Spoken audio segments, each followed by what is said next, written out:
Dirt sheets, ratings, and the IWC is what we're talking about.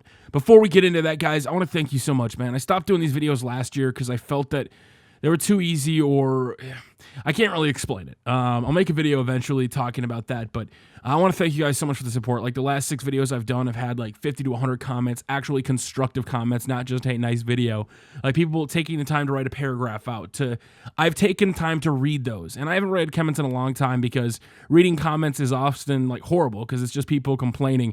And the fact that these videos are actual comments, actual discussions is what I want. So please, feel free to stay around for the video. Hear my thoughts on the IWC ratings and dirt sheets. And if you have your own thoughts on them, make sure to hit it in the comment section below, man. It's a free area to open your mind and discuss.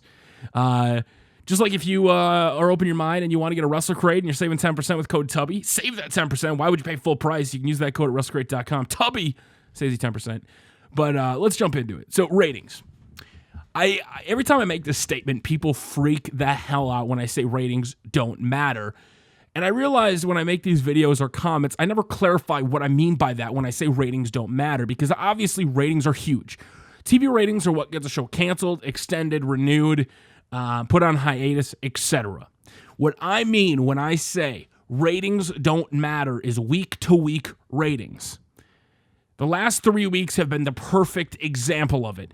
And it hasn't changed regarding how good the show is, if it's a bad show, etc. Raw, SmackDown, Lucha Underground, NTNA, all 4 shows 2 weeks ago had good ratings, higher ratings. Or 3 weeks ago, excuse me. The next week, they dip back down. All 4 shows. The next week, all 4 shows come up. I think Lucha dropped to like 90,000 viewers, and they jumped back to 130. The same week, Raw lost 200 and SmackDown lost 200,000. So when I say ratings don't matter, I'm saying from week to week, if there's like an MLB championship, ratings are going to dip. Ratings don't necessarily mean these days that a show is good or bad, because if you've watched the Lucha Underground shows that had horrible ratings, those shows were absolutely phenomenal and great television and things you absolutely would like to watch. So when I say ratings don't matter, and this is why we're having discussions, we're not having, screw you, Tubby, that it is about ratings. It is about ratings. Ratings are what, if WWE eventually renegotiates their deal or goes online, or, if their ratings start to pick up for USA and they realize they have to start paying more, etc. So ratings matter. I think you kind of have to look more at an overall rating standpoint. And this is something that Wrestling Inc. started doing, by the way. I don't consider it news until it's posted on Wrestling Inc., even if it's on any of the other sites, because Wrestling Inc. has got the cleanest layout of any site. So even if it's on PW Insider or anything like that, I wait till it's posted on Wrestling Inc. just because I like the design of it. So when we talk dirt sheets, that's my personal favorite. Not necessarily that it's anything different, because all dirt sheets share and source information and whatnot, and a lot of the dirt sheet reports are just dumb. If it's not coming from at least PW Insider, WrestlingSheet.com is one of my favorites because it's actual real reporting with Ryan Satin from TNA. Not TNA, TMZ. Wow, Ryan, don't kill me on that one. And, when it comes to a lot of these reports, when I brought up the dirt sheets and why I brought these up, is because when it comes to TV ratings, if you go and look every time a dirt sheet posts the ratings on what the show said, the same exact comments happen every time. Same old shit. Wow, I can't believe the ratings were bad. It was actually a good show, etc. And that's when you have to take into consideration that in today's day and age, TV ratings aren't everything. I DVR Monday Night Raw. If they included in DVR numbers like TNA used to into their TV rating numbers that Dixie Carter would promote like other shows, if they included the plus or minus 3 days, the ratings would be a lot higher. I will watch Raw not live. I will wait until maybe 7:30, 8 o'clock, and then I'll go to the DVR and hit play.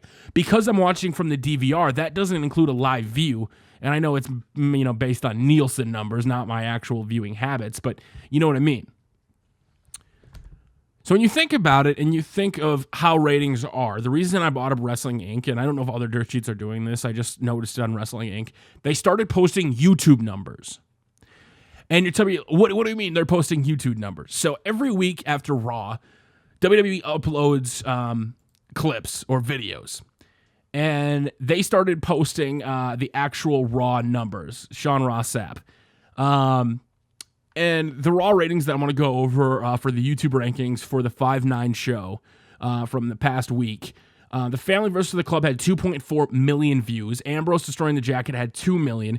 Chaos and Jericho had 1 mil. Sin Cara and Rusev had 854,000, and Sami Zayn and Miz had 740,000. The lowest rated thing, All Hail the Extreme Budio, 390,000, and then Baron Corbin and Ziggler were 460. So if Ziggler's so over in the IWC, he should be getting more YouTube views. That's just me. And then everything else, was pretty par for the course.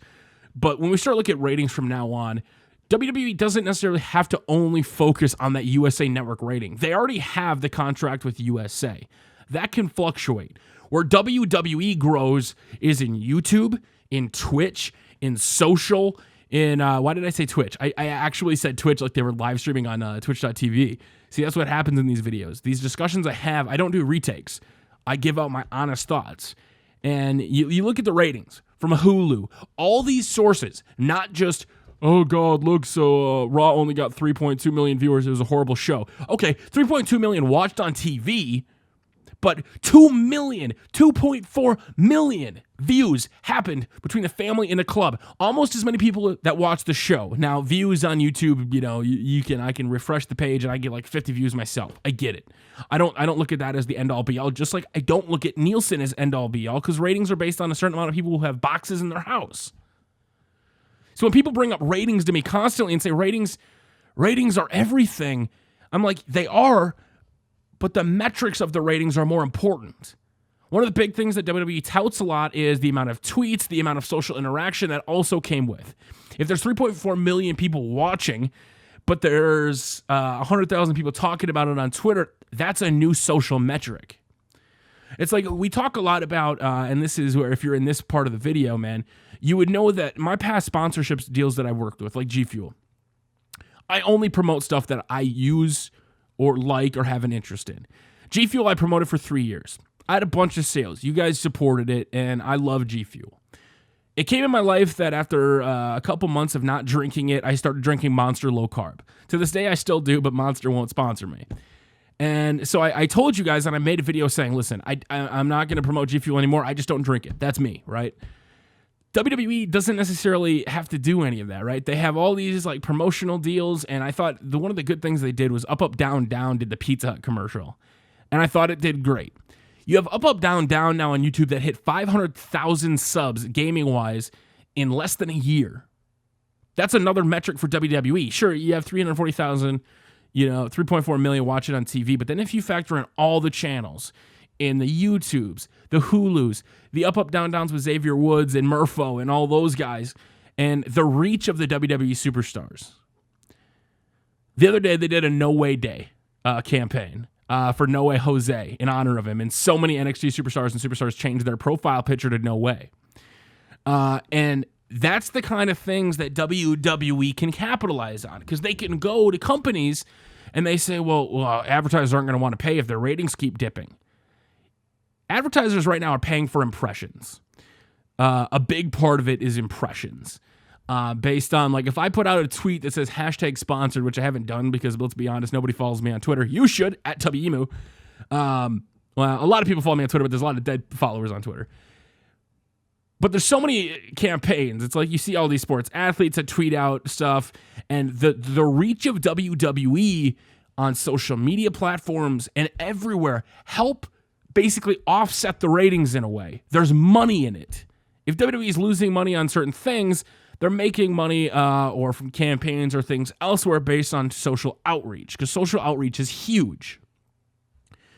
It's like when we make these videos, right, and we're talking about something, and if I'm talking about it, but nobody's really responding, and everybody's just saying, hey, nice video doing this or that, you don't feel engaged, right? There's no real reason to go after that. It's like if you watch Raw and you're not talking about it and you're just like, oh, crappy Raw. It was a good Raw. It was a bad Raw.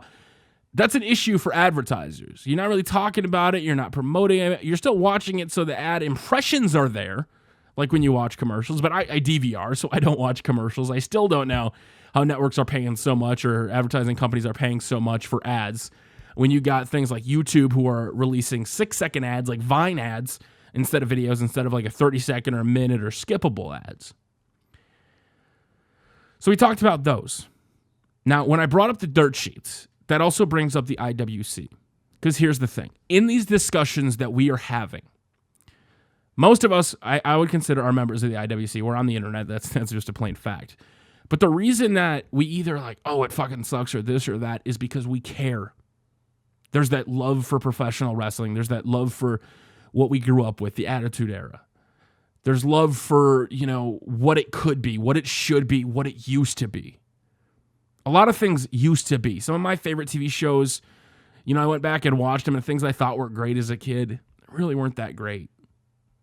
The Attitude Era especially, there was a lot of great moments in it, but from week to week, because you were flipping between Nitro and Raw, a lot of the content sucked.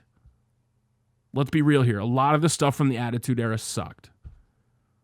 Now, there was way more good stuff that you remember. You don't really remember the bad stuff because you were flipping channels between WCW and Raw, so that helped fluctuate the ratings. WWE has no competition to be able to flip through or to have these big ups and downs, so they have to rely on these ups and downs based on what's happening in the ring, and they have to adjust to that. But if they're constantly adjusting because they don't have a big star, and it doesn't matter if you put this guy in the main event or this guy in the main event, and the ratings don't fluctuate, they still go from hour 1 to hour 2 they may raise, and hour 3 they drop, or hour 1 they drop, and then hour 2 they drop, and hour 3 they drop. It seems like WWE can pretty much do anything because you've seen the different main events. You've seen Chris Jericho and Big Cass in the main event. You've seen League of Nations versus Roman Reigns. And then you look at the IWC and the dirt sheets and the comments, and you always see, well, it's because League of Nations and Roman was in the main event. Is it? Because they put Big Cass and Jericho in the main event, and Big Cass is over like Rover, and the ratings dropped. Because at the end of the day, ratings are not the end-all, be-all because our viewing habits in 2016 are so different. When some of the most popular platforms are 6-second Vine videos instead of capturing your time. When I make a video and the average retention of people that are watching is 5 minutes, which is cool because I don't necessarily have all this time in the day to sit down and watch a 15 to 20-minute video constantly if there's a couple of them. So I get it. The viewing habits on my videos change. You kind of have to accept it that it's 2016's and it's ratings that matter, but it depends on which ratings they are. So those are my thoughts on that, guys. I hope you guys enjoyed the video. Until next time, it's your boy Tubby, and we'll see you all later.